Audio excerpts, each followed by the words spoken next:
Assalamualaikum warahmatullahi wabarakatuh. Waalaikumsalam.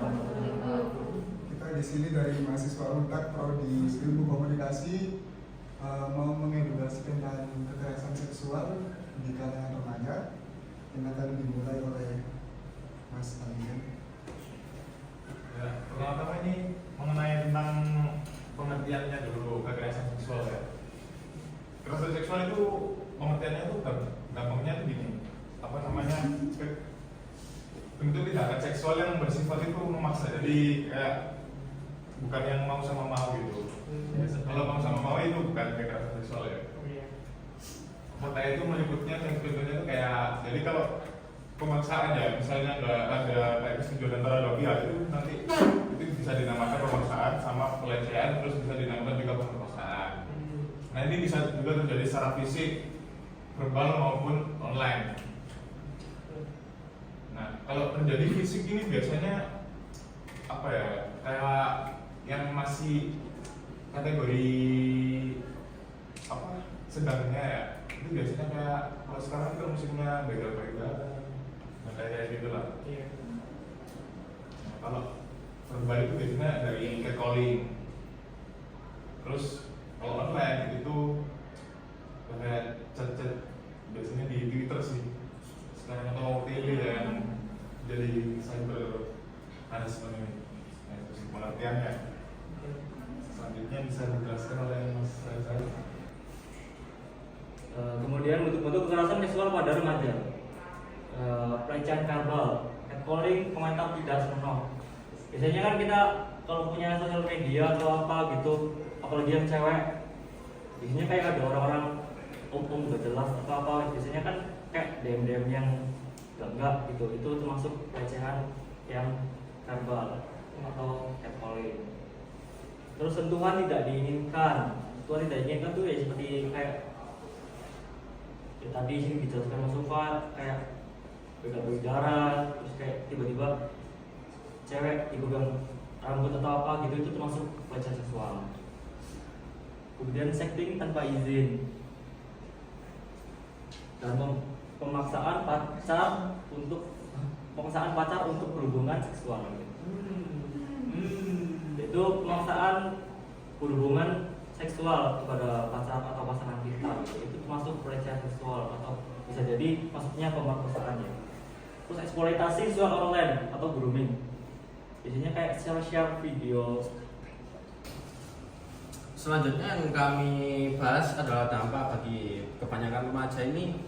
Sebenarnya ada banyak, tapi yang kami angkat yang pertama itu ada trauma psikologis, yang dimana para korban yang dilecehkan seksual oleh para random ini, mereka tuh memiliki trauma psikologis yang bermacam-macam, mulai dari cemas, depresi. Mereka ini merasa cemas karena mereka itu seperti dilecehkan ini, mereka tuh beranggapan apa ada yang salah dari diri saya sehingga saya dilecehkan, sehingga itu membuat diri mereka merasa cemas. Yang kedua ini masalah sosial, kehilangan kepercayaan diri. Kalau dari sini mungkin mereka ini jadi minder, atau mungkin mereka itu merasa tidak bersyukur mungkin dari segi fisiknya sehingga mereka dilecehkan. Yang selanjutnya gangguan belajar dan prestasi menurun, ini sebenarnya efek dari trauma psikologis yang mungkin dari kayak cemas, trauma, yang itu bisa mengakibatkan efek samping ke gangguan belajar dan prestasinya. Menjaga pencegahan sama edukasinya ya. Kayak kalau kalian nggak pengen kena pelecehan seksual, kalian juga harus bisa menjaga diri kalian sendiri, harus bisa mengganti penampilan, kayak batasan tubuh mana harus kalian tutupin, terus apa namanya, cara kalian berjalan tidak menggoda gitu, terus dari foto-foto yang kalian post di sosmed kalian itu harus kalian benar-benar kalian lihat. Terus kalau kalian sekali dapat kayak pelecehan atau ya baik itu fisik maupun non fisik ya, itu beranikan diri untuk terbuka sama orang tua. Itu sih. Soalnya meskipun kalian awalnya malu atau takut, tapi kalau kalian berani diri ngomong ke orang tua, pasti kalian akan merasa lebih aman. Itu dapat mencegah kalian terkena pelecehan seksual. Nah, itu. Terus kalau ada sampai yang maksa itu makanya itu ya, HP itu jangan dimatiin pas kayak keluar sama pacar lah. Meskipun pacar itu kalau hubungan kalian ke arahnya yang positif ya tetap HP-nya harus kalian hidupin. Jangan kalau ada apa-apa langsung lapor ke polisi atau teman-teman terdekat kalian. Nah, gitu. Pencegahan nih, berhubung saya itu pernah terkena kekerasan seksual, saya juga sempat melaporkan tindakan itu ke yang berwenang.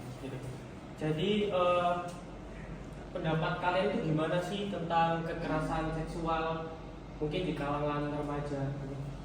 Dari masih Mungkin menurut kami pribadi, menurut karena saya tidak dihargai. kalau untuk maksudnya punya pacar atau Nggak ada. kalau kakaknya gimana? Kalau aku sendiri untuk sekarang remaja tuh harus lebih pintar lagi buat kayak mau upload sesuatu, kan kita nggak ngerti pikiran orang di luar sana itu kayak gimana. Terus jaga pakaian juga. Terus kalau semisal dapat perlakuan kayak gitu, kita harus berani sih laporkan atau enggak cerita gitu ke orang. Jadi itu lebih harus bijak untuk mengekspresikan diri juga, nggak boleh kayak terlalu over. Kita kan juga nggak tahu pikiran orang gimana, dan juga kita tuh harus kayak berani gitu ya, nggak Iya. terlalu gitu. Oke.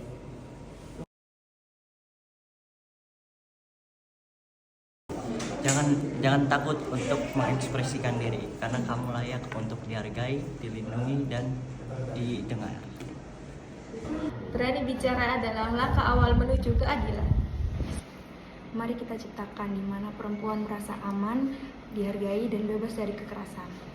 Baik, terima kasih untuk waktunya dan sekian dari kami. Wassalamualaikum warahmatullahi wabarakatuh. Terima kasih.